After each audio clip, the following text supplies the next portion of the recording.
Listo. Muy bien, vamos a hablar algo de neumonía adquirida en la comunidad. Muy importante es saber identificar el origen de una neumonía. ¿Por qué, chicos? ¿Por qué? ¿Por qué es importante? ¿Por qué es importante? A ver, chicos, ahora sí, opinen. ¿Mm? Para dirigir el tratamiento, muy bien. Para poder dar tratamiento ya, alta mortalidad, puede ser. ¿Qué más? ¿Qué más? Tratamiento oportuno y a tiempo. Vas a saber si ha leído ¿cómo se llama? Las recomendaciones de NI. Ya. ¿Qué más? Ah, posibles complicaciones también puede ser. Puede ser también. A ver, nuestro amigo Castel, ¿qué opina?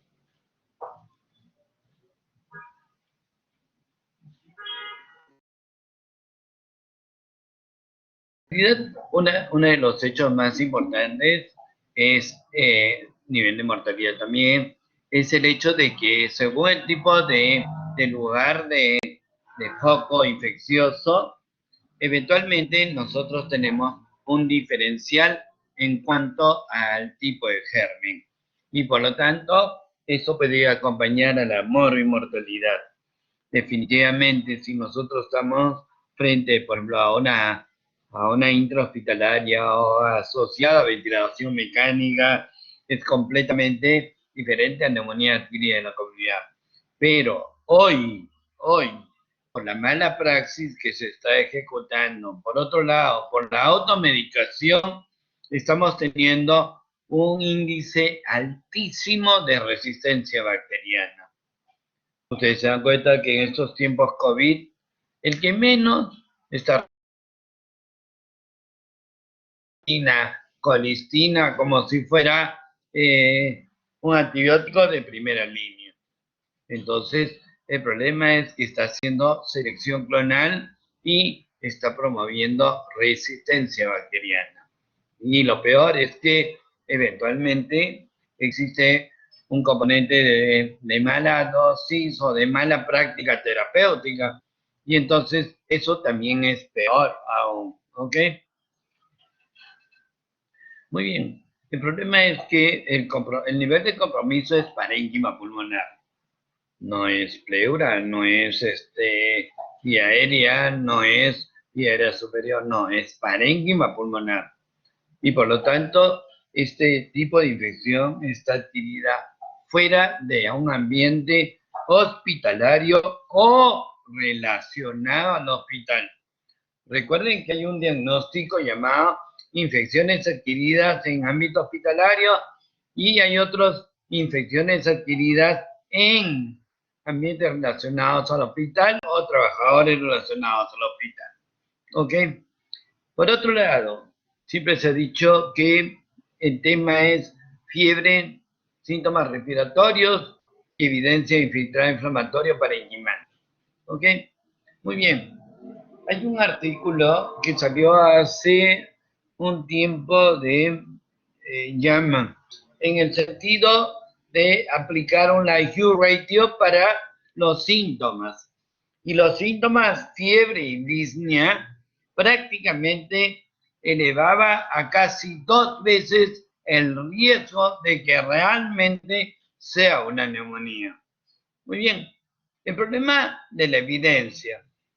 El problema de la evidencia de infiltrados inflamatorios parenquimatosos en radiografía de tórax, ¿ustedes creen que es un componente válido para el diagnóstico? Chicos, ¿qué opinan? ¿Qué opinan? En un país como el nuestro,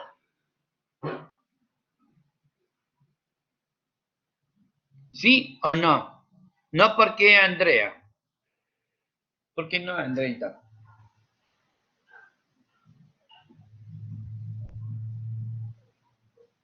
Porque no todos tenemos acceso a tecnología. Ustedes saben en salud cuántas veces se diagnosticó neumonía sin... Así es, Roberto. Y todavía a veces te están pidiendo tomografía. Feira, acá no hay ni siquiera enigma a veces. Entonces, allí el tema es valoración clínica. Valoración clínica. Tampoco la clínica manda, exacto. Y no hay diferencia para el hecho etiológico, definitivamente. Lo que ahí nosotros tenemos que usar es epidemiología, fundamentalmente. Entonces, lo que nosotros deberíamos escuchar allí son crepitantes, probablemente variaciones en la matidez, probablemente variaciones en las vibraciones vocales. Por eso es que, ¿cuáles son cuáles son las características clínicas en el examen preferencial para una infección parenquimal? Chicos, ¿qué hallazgos deberíamos tener? A ver, Camila, Andrea, Roberto, ¿qué hallazgos debería tener? Ya te dije uno, voy a poner uno. ¿Qué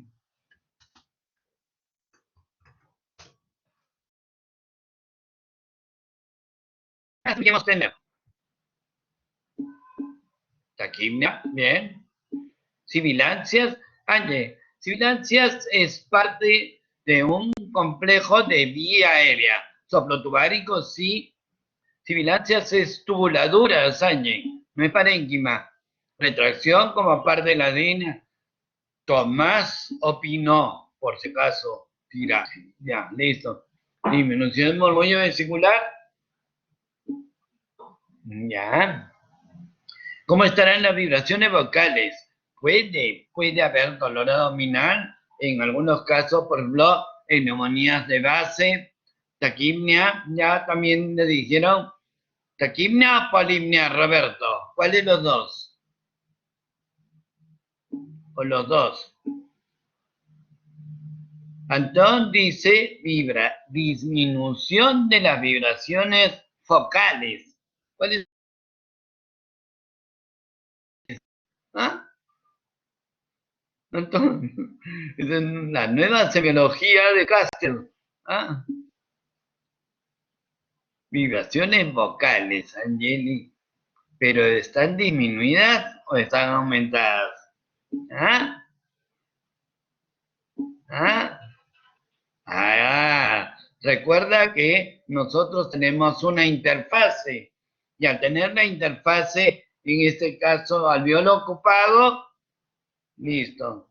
Y sorry, no sé, bueno, sorry se va a escribir así a partir de las elecciones. Sorry se escribe, ya saben. ¿Ya? Listo.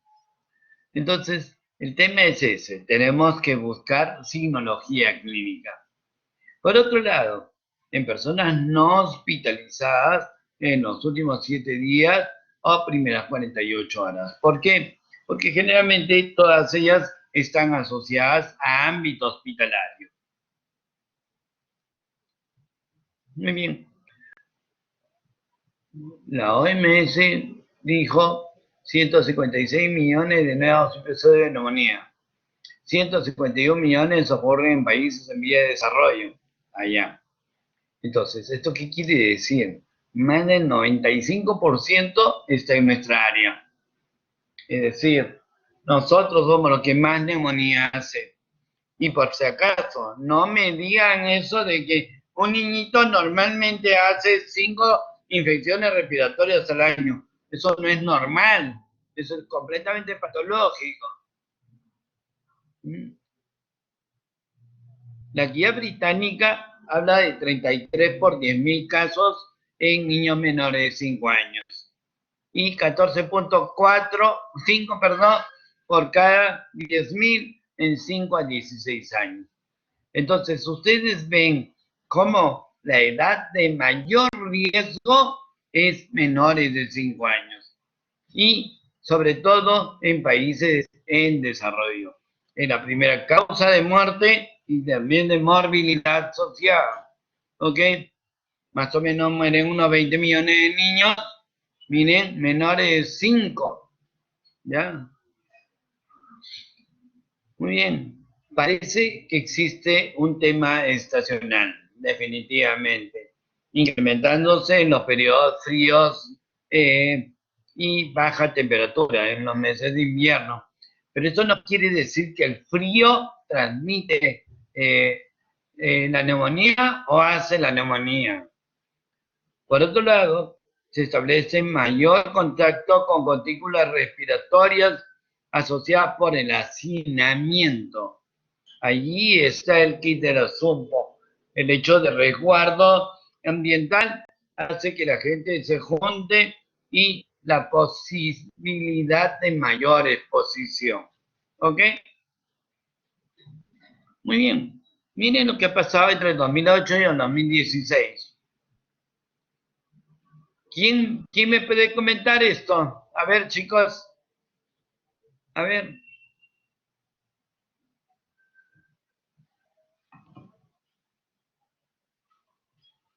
¿Quién comenta, chicos? Aumento de casos en personas mayores. Bien. ¿Por qué piensas eso, Andreita?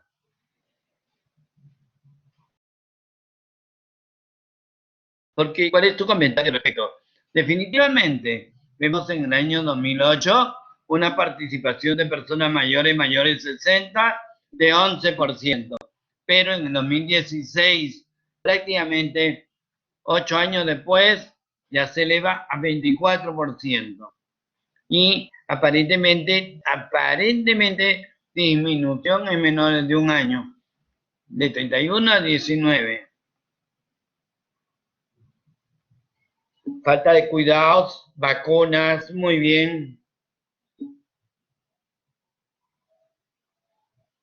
Puede ser muy buena suposición, Roberto. Exposición a virus influenza y cambios en los serotipos.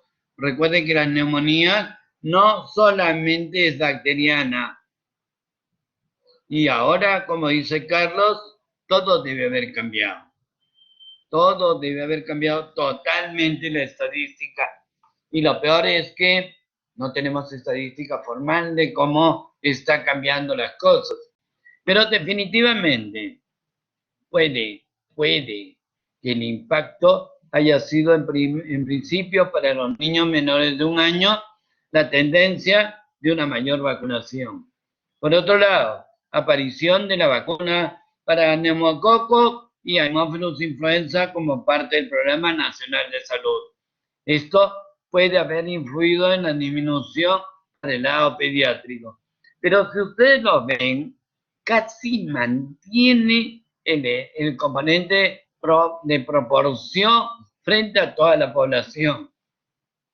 Por otro lado, el incremento de población mayor de 60 años es tangible. O sea, eso está asociado a la capacidad de sobrevida dentro de la población.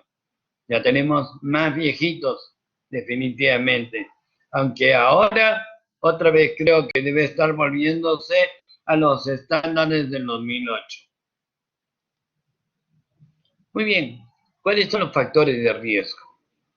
A ver, ¿quién de ustedes tiene al menos un factor? Miren, esto puede ser incluso hasta un motivo de tesis. Valoración de factores de riesgo para neumonía en estudiantes de medicina OPC. ¿Ah? ¿Quién tiene al menos uno? Ya. ¿Quién tiene al menos dos?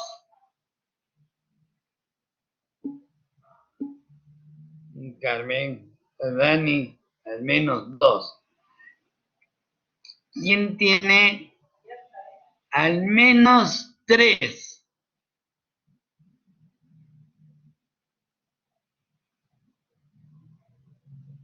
Ya nadie.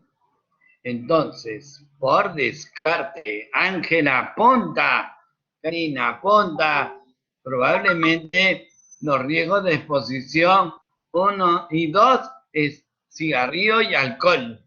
Probablemente. ¿No es cierto, chicos? Ya, está bien, ya, eso es sesgo, Álvaro, ya, listo. Entonces, nosotros tenemos factores de riesgo.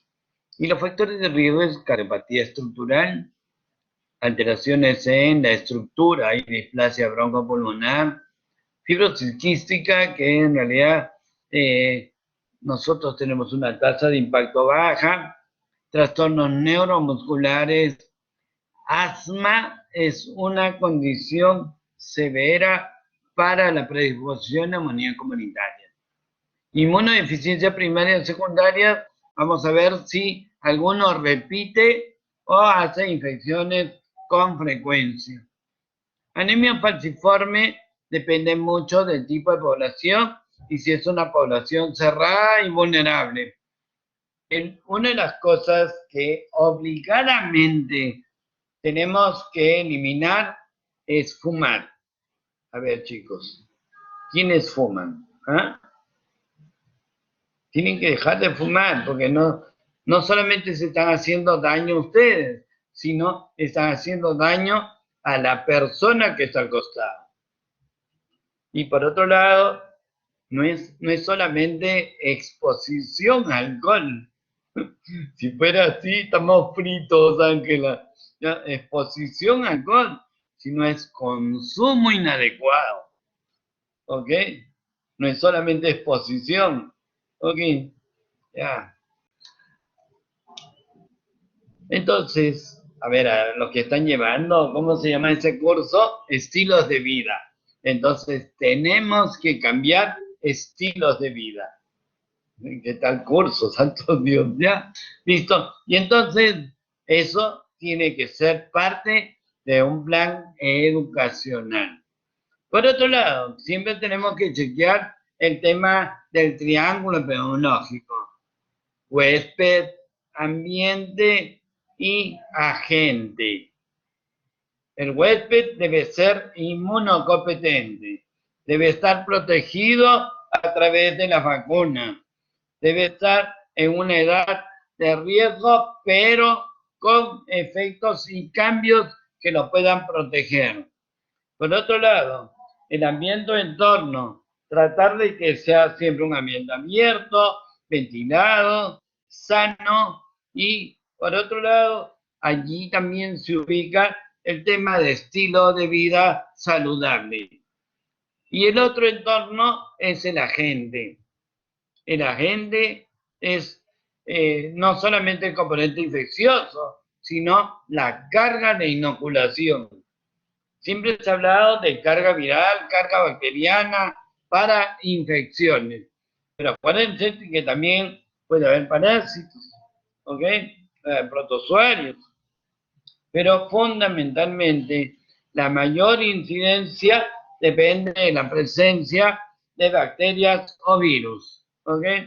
Y entonces, siempre acordarnos de este triángulo: huésped, ambiente, agente, ¿ok? En la fisiopatología y la historia natural de la enfermedad, tenemos que chequear estas consideraciones. Eventualmente puede haber infecciones de la vía aérea y el tracto respiratorio es fundamental en el componente de limpieza de la vía aérea. ¿Con qué componente de la vía aérea se limpia teóricamente el tracto respiratorio? ¿Cómo se llama? Aparato mucociliar. En el asma, por ejemplo, Albi, nosotros tenemos a veces competencia de este componente. Roberto opina y se va. No, pero Roberto se va, ya listo. Muy bien. Entonces, hay este hecho. El segundo componente es el hecho de exposición a detritus celular, a fluidos, a componentes contaminados. Eso es muy importante. Ustedes se han dado cuenta que ahora ya no solo van a utilizar la mascarilla, ¿no? Sino ahora también está el protector facial, el face shield. ¿Sí? ¿Están usando eso, chicos? Ya no solamente es mascarilla, ¿ok? Muy bien. y en lo posible ya están recomendando utilizar doble mascarilla. Estamos casi 400 muertos diarios de COVID. Entonces ya las cosas van bastante serias. Leslie, ¿esa es tu foto? Qué curiosa. Ya, listo. Muy bien. Por otro lado, esa foto bien original.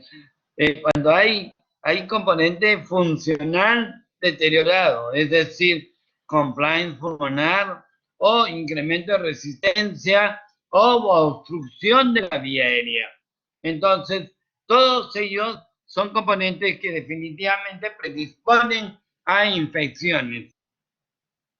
El colapso de la vía aérea y la no expulsión de secreción y fluidos es otra de las consideraciones. Y el tema a veces de destrucción del epitelio.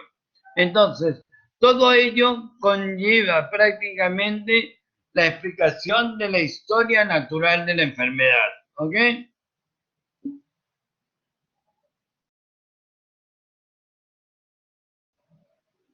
Muy bien. El problema, sabes, el Benny, ¿qué pasa? ¿Qué pasa en el asmático en general? En el asmático en general, el mecanismo de constricción bronquial hace que la posibilidad de efecto de barrera del sistema mucociliar se encuentre disminuida. Y ello estimula la tos. ¿Ok? Ahora, el hecho de que vomita como flema es de que eventualmente si no percibe el asunto, pero uno normalmente está deglutiendo todos los contenidos que en teoría ascienden hacia la cavidad oral. Y dentro de ello, los mecanismos de protección es secretar moco. Y al secretar moco se está activando moco en toda la vía aérea y aparato digestivo definitivamente. Y entonces el deglutir y el pasar al inducirse el vómito por la tos, ¿ya? O sea, es una tos emetizante, esta puede estar acompañada de moco. ¿Ok, Alvi? Pero es una tos demasiado potente como para vomitar, ¿no? Hay una infección en donde hay vómito incluso, pertusis, ¿ya? O también puede ser por el efecto de irritación faríngea o estímulo faríngeo. Ello ocasiona náuseas en un primer momento y luego vómitos. Pero eventualmente a veces cuando uno tose de modo enérgico puede inducir vómitos por sí solo. El otro hecho es el tema de transmisión por las gotículas respiratorias. ¿Cómo se llaman estas gotículas, chicos? ¿Cómo se llaman? Gotitas de... ¿Cómo se llaman? A ver, examen ENAM. Pregunten ENAM. Flush, no. Gotitas de flush, no. Yeah. Es como un flush, definitivamente. Es aerosol, pero tiene un nombre particular. Tiene un nombre. A ver, gotitas de... ¿Cómo se llaman?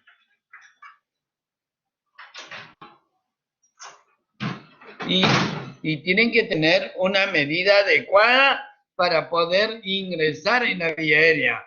Ah, eso va a ser tarea. ¿Cómo se llaman las gotitas respiratorias? ¿A qué se denomina FOMITE? Luce, ya está bien. Una vez, María Julia, Andrea, una vez respondieron que era esto. Las gotitas de fútbol. Sí, ya, chocolate y listo. A ver, María Julia dice, respecto a famite, superficie no viva que puede contener elementos biológicos de contaminación, ¿ok? Sí, pero es el tema, Andrea, hay un nombre bastante especial.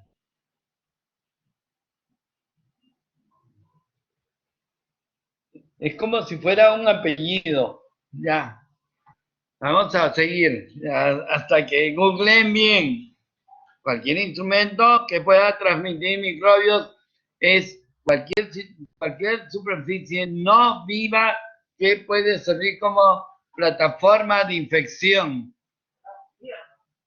La neumonía bacteriana mucho tiene de la colonización de la nasofaringe. Recuerden que en nuestra nasofaringe normalmente tenemos Neisseria, pertussis, neumococo, viven allí, pero nuestro sistema inmune controla la posibilidad de infección asociada. Y dense cuenta que yo puedo estar hablando y puede pasar micropartículas con carga, ya sea viral o carga bacteriana, en mi vía aérea. Y mi vía aérea, como es inmunocompetente, bloquea y la puede expulsar, entre comillas, a través del aerosol. ¿Ok?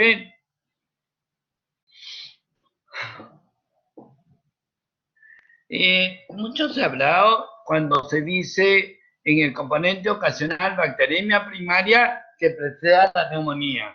Mucho se habló de la fisiopatología parenteral de la neumonía asociada a la comunidad. Y justo es esto, ¿no? Bacteremias que eventualmente pueden preceder a una neumonía. Esto no tiene mayor evidencia en el momento actual. No tenemos una relación causa-efecto sobre este hecho. Los gérmenes atípicos producen sobre todo infecciones por replicación intracelular y el componente viral fundamentalmente por el ingreso en las partes más terminales de la vía aérea. Por ello es que es importante el ámbito de prevención de vía aérea. ¿Qué cosa tiene que ver la inmunidad del huésped? Lo primero de ello es hablar de la barrera anatómica y mecánica.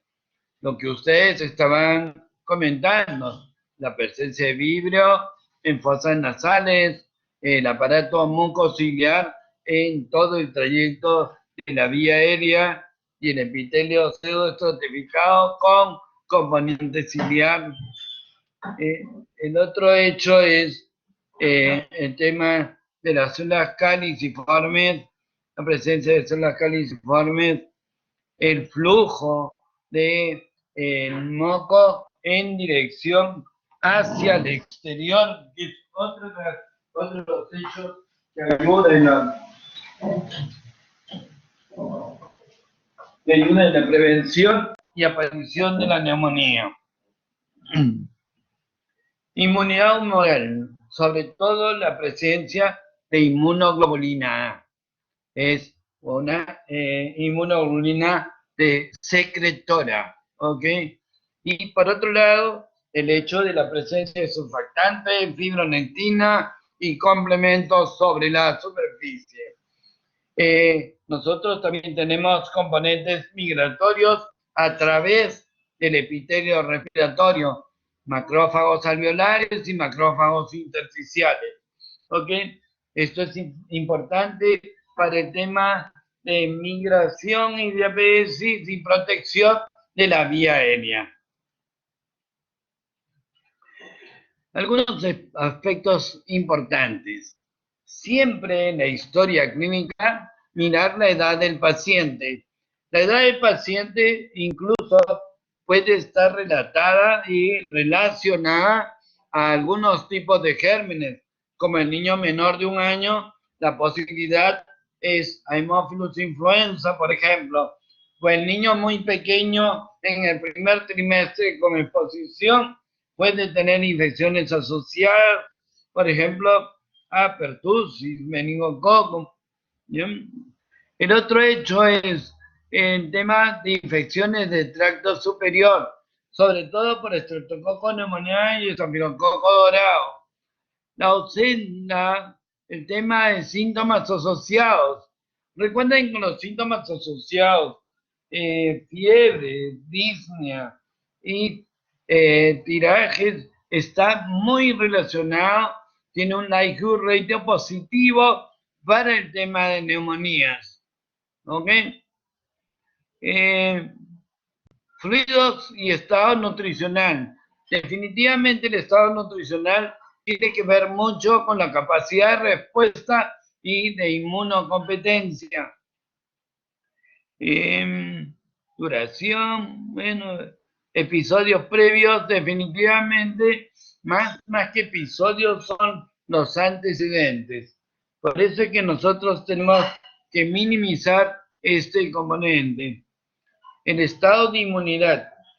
Tenemos que vacunar a la gente, definitivamente. ¿Ok? Y por otro lado, el tema de que si se usó o no se usó terapia antibiótica previa para mirar si hubo selección clonal o no. Esto es muy importante por el hecho de que cuando hay antibioticoterapia previa, lo que tenemos es selección clonal de microorganismos, ¿ok? El estado inmune es otra de las consideraciones que tenemos que chequear para ver el componente de inmunocompetencia, ya lo dijimos. El otro hecho es el viajero. El viajero generalmente está expuesto a una nueva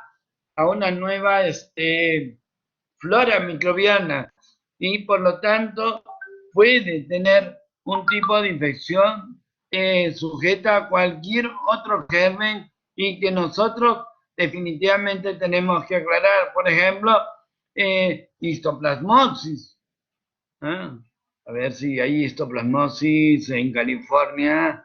No, parece que no. Ohio, Missouri, Mississippi. Allá. Antivirus, por ejemplo. O el síndrome de dificultad respiratoria de Medio Oriente. Es otra de las consideraciones que estuvo antes de SARS-CoV-2. El hecho de exposición a animales, sobre todo en histoplasmosis, citacosis, por ejemplo, cuando está asociado a componente aviar, ¿ok? Y un grupo especial es aquellas casas de cuidado diario, es decir, los hospicios, básicamente los centros, ¿cómo se llaman estos? Centros para ancianos, es otro de los lugares en donde tenemos alto riesgo de neumonía. Miren ustedes el riesgo por grupo etario. Lo que les decía, en grupos de 2 a 24 meses, por ejemplo, muy importante es la presencia de infección viral, pero también podemos tener micoplasma, haemophilus. En 2 años a 5 años ya comienza a aparecer con mucho más frecuencia Streptococcus pneumoniae y Estafilococo dorado. También como atípico micoplasma pneumoniae y comienza más bien a tener mayor presencia de hemófilos tipo B. En niños mayores de 5 años, micoplasma, clamidia y estreptococo son a la cabeza lo más importante que podamos tener. ¿Ok? ¿Cuáles son las manifestaciones clínicas?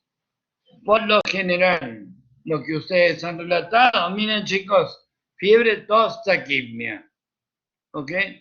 Eso es lo que más frecuencia tenemos. Y la otra posibilidad es el efecto de protección de la vía aérea está disminuida. El reflejo de oxígeno está disminuido. Recuerden que el efecto de oxígeno es protector en principio de vía aérea, pero al no tener esto, incrementa el riesgo de infecciones a nivel parenquimal.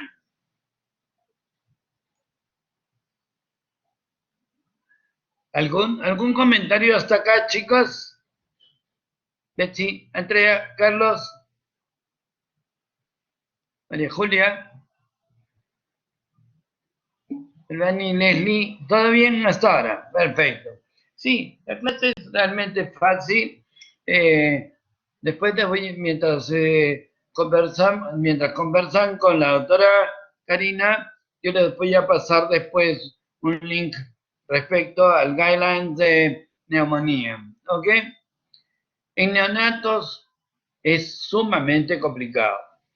El neonato responde de modo integral, no focaliza. El componente infeccioso en neonatos es bastante severo. Eventualmente, pareciera que se comporta como si fuera una sepsis. En preescolares puede haber un tema de fiebre y leucocitosis. Y en adolescentes, eventualmente, puede haber dolor en componente pleural. Recuerden que el componente pleural siempre hay que buscarlo en el sentido de condición clínica para complicaciones sobre todo. Siempre tenemos que ver cómo está el estado del paciente y sobre todo el componente oxigenatorio, si hay cianosis o no, si incrementó la frecuencia respiratoria. Esto es muy sensible en el sentido de neumonía asociada a la comunidad. Por otro lado, siempre tenemos que catalogar el grado de diestrés respiratorio y esto está dado por la taquimia, hipoxia o incremento del trabajo respiratorio. Otro de los hechos es que nosotros podemos tener algunos hallazgos que eventualmente no siempre están en toda condición. Por ejemplo,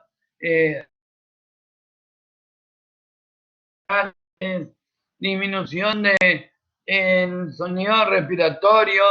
Por otro lado, puede haber egofonía, broncofonía o pectoriloquia. Recuerden, la sibilancia, sobre todo en neumonías atípicas, pero es con compromiso de la vía aérea. ¿Ok? El fremitus, eso es parte del murmullo vesicular, ¿ok? ¿Ya? Eso nos muestra fenómenos de consolidación y sobre todo el componente de hematidez, sumatidez nos está hablando ya de un componente de consolidación y o también de complicación con efusión pleural. El estado mental puede estar alterado por el componente básicamente de hipoxia asociada. ¿Ok? ¿Qué cosa tenemos nosotros entonces en neumonías? Cuando nosotros vamos a hablar de los casos de neumonía, por ejemplo, leve, temperatura, ¿ya? Puede haber dificultad respiratoria, ¿ya?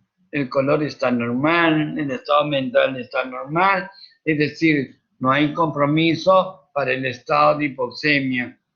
Se puede tener un nivel control de oxemia normal en aire ambiente.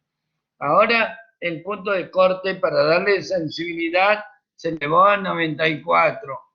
Por otro lado, alimentación no interfiere y normalmente la respuesta cardíaca es normal o hemodinámica.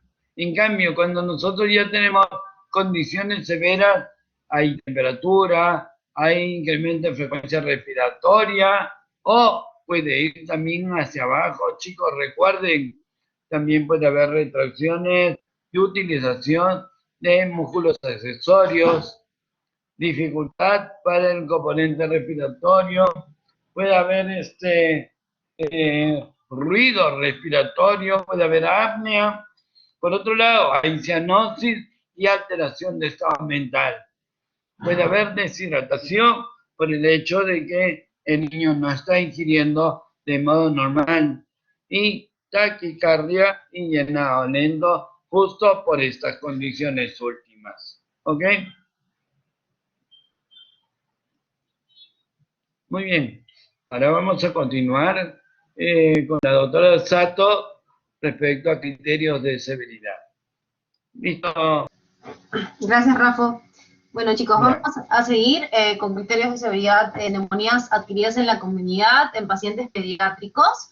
Como se acuerdan, en las primeras clases que tuvimos de funciones biológicas, funciones vitales, tenemos que evaluar de acuerdo a la edad, ¿no? Por si yo tengo un paciente de repente de 0 a 2 meses, yo empiezo a ver que hay un criterio de severidad, un distrés respiratorio marcado mayores de 60 el valor. Y de 2 a 12 meses, más de 50, de 1 a 5 años, más de 40, y más de 5 años, más de 20. Otro criterio es que haya disnea, o que el paciente tenga algún tipo de retracción supraesternal, intercostal, subcostal. El paciente de repente puede presentar aleteo nasal, apnea, o ya presenta alguna alteración del estado de conciencia, ¿no? Y que tenga una saturación de oxígeno menor al 90% en temperatura ambiente sin recibir oxigenación previa. Esto es muy importante porque, como estuvo hablando Rafa, vamos a definir si el paciente entra leve, moderado, severo, si tiene criterio de hospitalización o no tiene criterio de hospitalización, y lo puedes tratar ambulatoriamente. Algunas claves, algunos tips que te pueden ayudar a definir si tu neumonía es de causa bacteriana o es una neumonía típica de repente por una micoplasma o alguna atípica, y las virales, ¿no? Las bacterianas, sobre todo, vas a ver a un paciente con un aspecto tóxico. El paciente puede estar febril, puede estar totalmente con malestar general, de repente disnea, tiene un distrés respiratorio marcado, puede ser incluso severo, y vas a encontrar hallazgos en el examen físico. Tu paciente de repente tiene crépitos o tiene vibraciones vocales disminuidas, entonces vas a encontrar algo en el examen físico. También el paciente muchas veces puede estar séptico, entonces hay que ver, el paciente tiene un aspecto totalmente tóxico. Lo contrario pasa en las atípicas, ¿no? El paciente está mucho más tranquilo, tiene malestar general. Algo muy importante son los sibilantes. El paciente puede tener fibrillante, puede estar con cefalea, fotofobia, son síntomas más inespecíficos de una neumonía como tal. Y en las virales, en pacientes pediátricos sobre todo, va a tener un antecedente el niño de haber presentado alguna infección respiratoria alta, ¿no? El paciente o la madre te va a referir que ha estado con rinorrea, ha estado con moco, como si hubiera resfriado anteriormente. Entonces eso tiene que hacerte pensar un poco más hacia las causas virales. ¿Cuáles son las complicaciones o las que nosotros tenemos que tener, que pensar en todo paciente que pueda tener una neumonía, ¿no?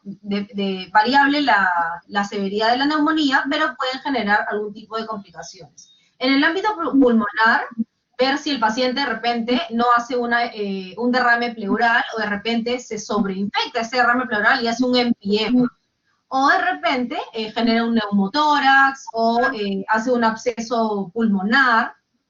Puede hacer incluso fístulas pleurales, puede generar una neumonía necrotizante, sobre todo en Staphylococcus aureus, y un distrés respiratorio agudo, ¿no?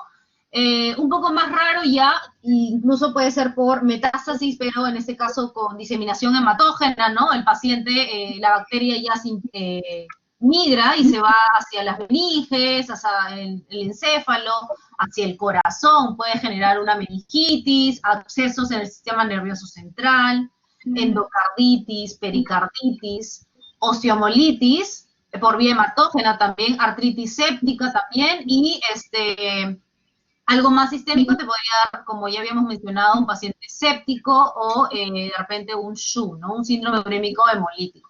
Entonces, siempre que vemos un paciente, hay que, posteriormente a la evaluación de la sintomatología respiratoria, ver si no tiene algún síntoma agregado de complicación.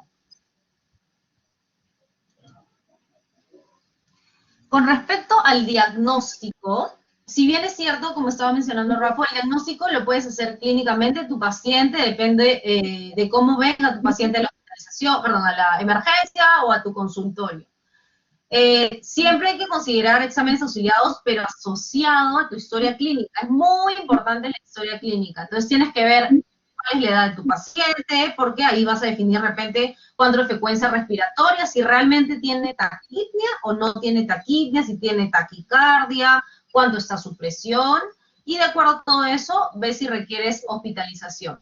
Un hemograma te ayuda para ver, sobre todo el recuento de leucocitos, y que te ayude más o menos a ver si de repente puede ser de origen bacteriano o de origen viral, o incluso alguna atípica.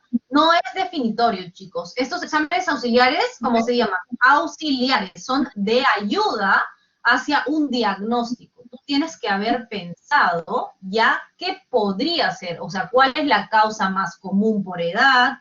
De repente el paciente va al colegio, o de repente en la casa ha habido alguien enfermo, entonces tú empiezas a buscar probables causas, y de acuerdo a eso tú le pides exámenes auxiliares.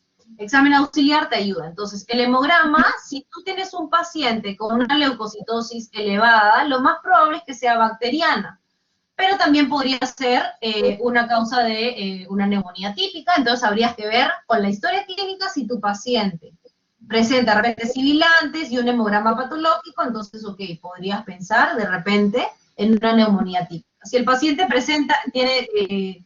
está un paciente de repente chocado, un paciente con aspecto tóxico, entonces vas más hacia el lado de las neumonías bacterianas. Y en el caso de un hemograma normal, entonces habría también de repente pensar en pacientes con infecciones virales, o de repente en pacientes que estén inmunosuprimidos o tienen algún tipo de inmunosupresión, neutropénicos y eso. Por otro lado, los reactantes de fase aguda, que es el BCG, el PCR, procalcitonina, se van a utilizar en pacientes hospitalizados. Si bien es cierto, son inespecíficos, no son específicos que te dicen que hay un proceso que está ocurriendo en el paciente, pero no te va a definir al 100% la etiología, no te va a definir la etiología. Se vio un metaanálisis que normalmente se veía una mayor elevación del PCR en infecciones bacterianas pensadas virales, y la procalcitonina es más específica. Pero si bien es cierto, te ayuda más o menos a ver también la severidad, el curso de la enfermedad y si está respondiendo adecuadamente o no al tratamiento que le has instaurado. Otro lado que es un poco más raro son los electrolitos, ¿no? Hay que ver si el paciente tiene un grado adecuado de hidratación, porque hay muchos pacientes que de repente tienen sintomatología respiratoria, no están hidratados adecuadamente, no comen por el dolor de garganta, que previamente, por decir, en la causa viral, presentó sintomatología respiratoria alta y dejó de alimentarse adecuadamente, ¿no? Y también descartar una hiponatremia por un SIHAT, ¿no? Síndrome inapropiado de hormona antidiurética. Según las guías, que son las guías de pediatría de la Sociedad de Enfermedades Infecciosas sobre todo las enfermedades infecciosas, te dice que los cultivos solamente se requieren en pacientes que son severos, hospitalizados, o en los cuales tienen algún tipo de complicación y que no están respondiendo de repente adecuadamente a la medicación, ¿no? O sea, tú lo tratas como empíricamente y no te responde el paciente a pesar de que lo estás tratando adecuadamente. Entonces, puedes hacer un cultivo nasofaringio. No se sugiere normalmente, bacterias encontradas son específicas en pulmón, puede ser vías aéreas altas, puede ser un cultivo de esputo, sobre todo de repente en pacientes de nuestro país, ¿no? Donde la tuberculosis es súper elevado. La prueba de esputo para descartar tuberculosis tanto en pacientes pediátricos como en pacientes adultos es indicada, ¿no? Si el paciente tiene una historia de baja de peso, de repente tos, o incluso simplemente tiene dolor pleurítico, ¿no? Porque podría ser una tuberculosis pleural, sin sintomatología respiratoria como tal. Entonces siempre hay que tener esto como diagnóstico diferencial en los pacientes, sobre todo en Perú, ¿no? Donde la tuberculosis es súper elevada.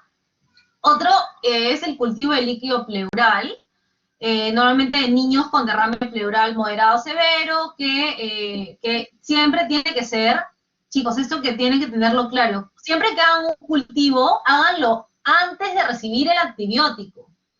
Idealmente, siempre, cultivo antes de recibir el antibiótico. Esto va para infecciones urinarias. De repente, si tú tienes un paciente con infección urinaria y quieres sacar un cultivo de orina, antes de que le inicies antibiótico. No le vayas a dar el antibiótico y de ahí sacarle para hacer el cultivo. Entonces, siempre antes. Otro también importante, hay que ver de repente si el paciente tiene algún derrame pleural, se va a tener que analizar ese líquido pleural, ¿no? Y como los criterios de Light, a ver si el paciente cumple con los criterios de un exudado o es un trasudado.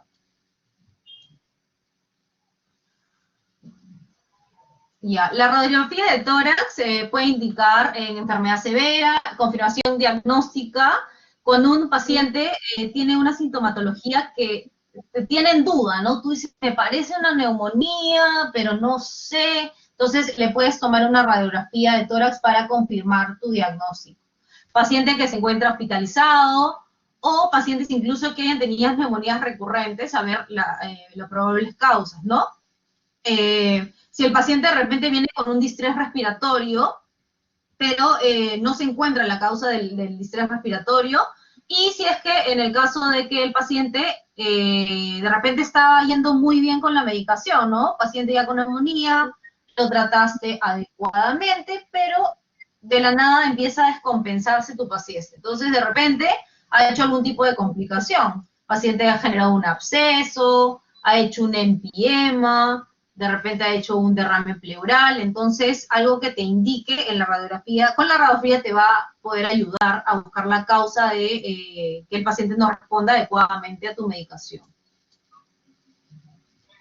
Si bien es cierto, la toma de la radiografía de tórax va a variar según la edad. Los niños de hasta 4 años se puede ser AP de elección, porque sobre todo porque facilita la movilidad.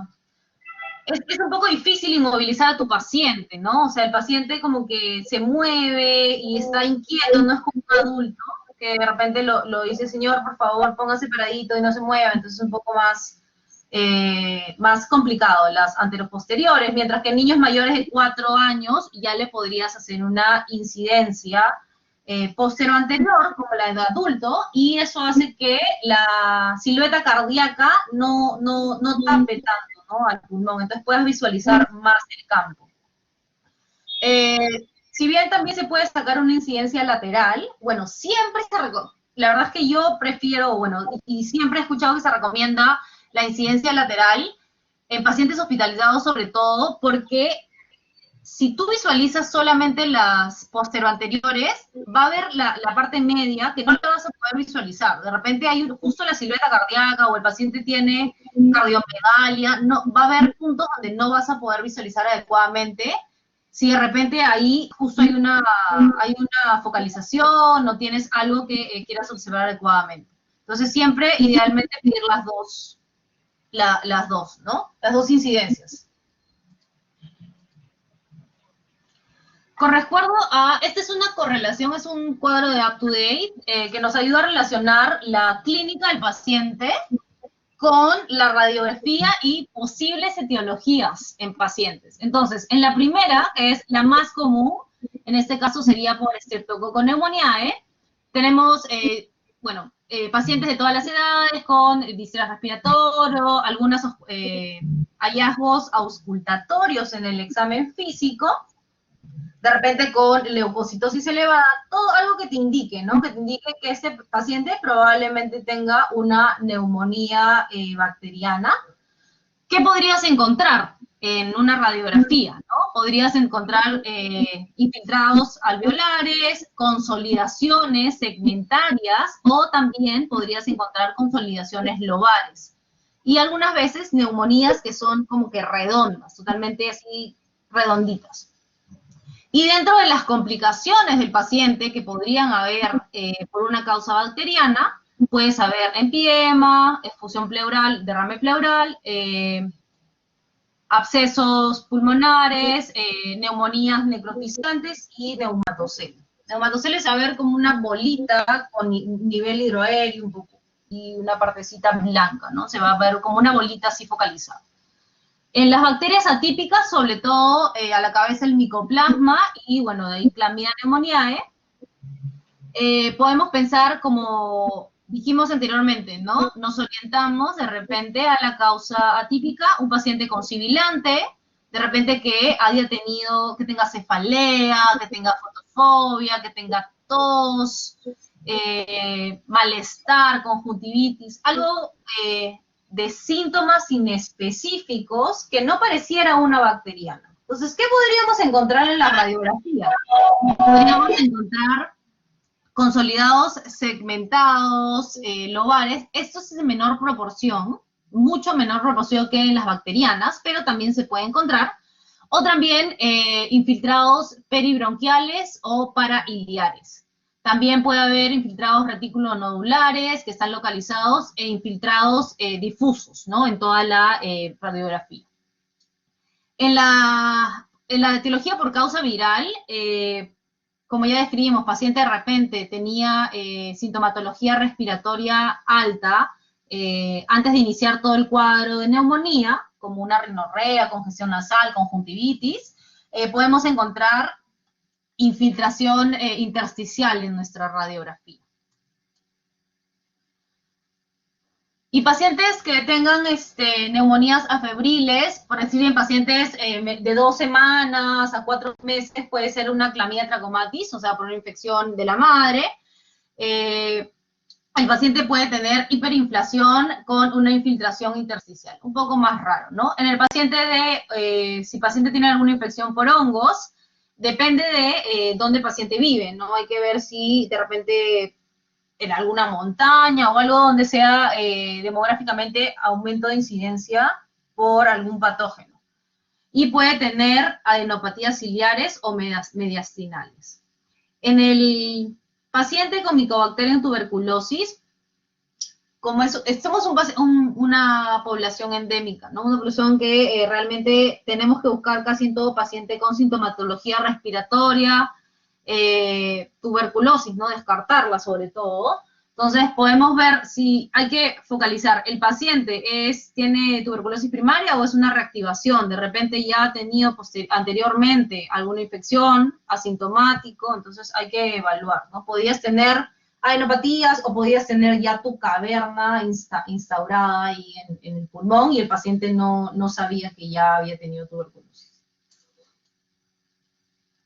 Estas radiografías, bueno, vemos acá las neumonías lobares, neumonías intersticiales y las bronconeumonías. Si se dan cuenta, todo esto aquí, la neumonía lobar. Acá este patrón es un poco intersticial, un poco difuso, aquí leve también. Y las bronconeumonías son más difusas, ¿no? Con respecto a la inmunización, ¿no? En pacientes pediátricos, si hablamos de la influenza, las 2 cepas de influenza que podíamos ponerlo en nuestros pacientes sería la primera dosis a los 7 meses y la segunda dosis se ve al mes después de la primera dosis. La antineumocóxica, que son normalmente las 23 serotipos, se debería poner a todo paciente de 2, 4, 12 meses. Esa sería en 3 dosis. Y la de 2 dosis sería de 12 meses a 23 meses, hasta 29 días que han sido vacunados previamente. Aquí tenemos un cuadrito que es el esquema regular de vacunación, ¿no? Que tenemos que, bueno, recién nacidos, hepatitis B, tuberculosis meningia. A los 2 meses deberíamos a nuestro paciente vacunarlo. Hepatitis B, tétanos, pertussis, Haemophilus influenzae tipo B y difteria. Podríamos ponerle también deberíamos ponerle la poliomielitis, que sería la IPV, la primera dosis, y luego tenemos las antineumocóxicas, que cubren neumonía, meningitis y otitis media. Y también la de rotavirus. A los 4 meses le vamos a poner la misma que están acá en rosaditas. Les ponemos la segunda dosis de la polio y también las de neumonía, para que cubran neumonía, meningitis y otitis media, y la de rotavirus. A los 6 meses le ponemos, estas se completan acá las terceras dosis, y acá ya le ponemos la polio, pero oral. Este es oral. Las 2 primeras son IPV y las otras es oral. Luego tenemos, acá empieza 6 meses, podrías ponerle influenza, y a los 7 meses también influenza, ¿no? O sea, es un mes de separación, habría que ver si se lo vas a poner a los 6 a los 7 meses a tu paciente. Y la tercera dosis del antineumocóxica a los 12 meses. Y también aquí le vas a poner a los 12 meses SPR, la sarampión, la papera rubiola, y ya le puedes poner la de varicela también. A los 15 meses solamente la de fiebre amarilla, y a los 18 meses le vas a poner la SPR segunda dosis. Sarampión, paperas, rubiola, y la APO, el primer refuerzo, que es vía oral. Y le vas a dar acá la DPT a los 18 meses, que es difteria, tétano y pertussis, ¿no? Y bueno, podrías darle un refuerzo a los 4 años y tendrías que darle su segundo refuerzo de la DPT. Es importante, chicos, el esquema de vacunación, sobre todo en pacientes que tengan alguna infección respiratoria o alguna infección, de repente, como estuvimos hablando anteriormente, que era diarreas por rotavirus. Entonces, cuando hagan examen, cada cuánto tiempo se da el refuerzo. El refuerzo, por decir, depende, ¿no? Si estamos hablando de hepatitis B o tétano, tiene su esquema, 2, 4, 6 meses. En el caso de SPR, se da a los 12 y a los 18. Entonces, varía de acuerdo a qué vacuna es. Varía de acuerdo a qué vacuna es, Andrea.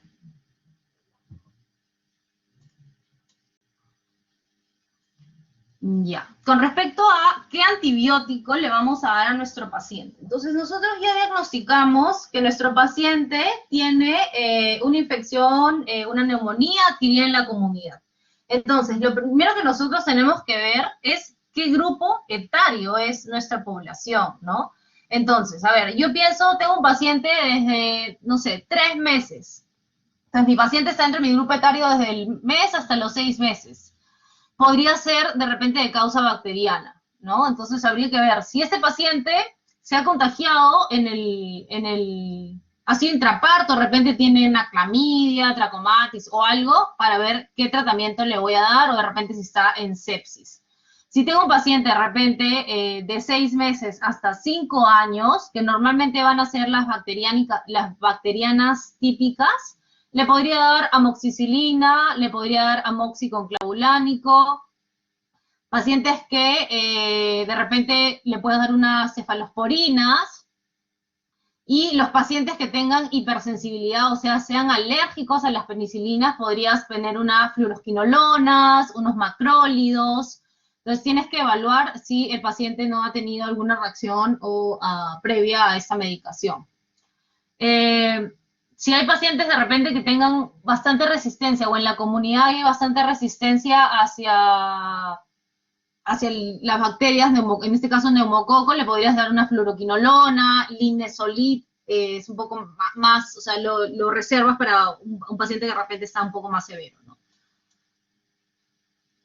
Si tienes un paciente más de 5 años y tú estás pensando de repente que este paciente tiene una neumonía atípica, ¿no? El paciente te viene con sibilantes, el paciente no tiene aspecto tóxico, simplemente está con un poco de cefalea, malestar general, dolor de cabeza, ¿no? No tiene un aspecto totalmente tóxico, le podrías, y lo diagnosticas con una probable neumonía típica. Lo puedes tratar con acitromicina, con claritromicina, doxiciclina incluso, y alguna fluoroquinolona, ¿no? Evaluar eso. En los pacientes también con mayores de 5 años que tengan infección normalmente por bacterias, se le podría amoxicilina. Si bien es cierto, hay bastante resistencia de las penicilinas, habría que evaluar algún tipo de cefalosporina, ¿no? En pacientes, a ver cefalosporina de tercera generación, si es que lo vas a hospitalizar, o también le podrías, si el paciente tenía alergia a las penicilinas, fluoroquinolonas, macrólidos también. Y en el caso también de resistencia resistencia antibiótica, también a evaluar una fluoroquinolona o incluso linezolid. En neumonías aspirativas adquiridas en la comunidad, no en un ambiente hospitalario, idealmente amoxicilina con ácido clavulánico, y eso es en el caso de pacientes que no sean alérgicos a la penicilina. Se le puede dar clindamicina al paciente en neumonías aspirativas adquiridas en la comunidad, ¿no? Si es que fuera alérgico a la penicilina.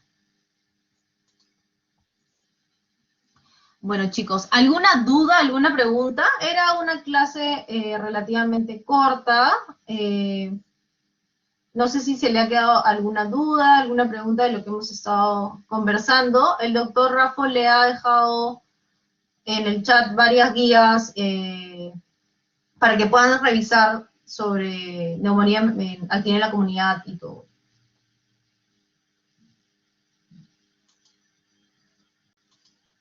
Sí, ahora lo voy a subir porque lo hemos modificado. Sí, claro, Angeli. Ahora lo subo al aula virtual.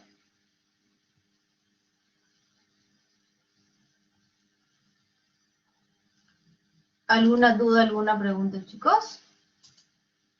¿Todo claro?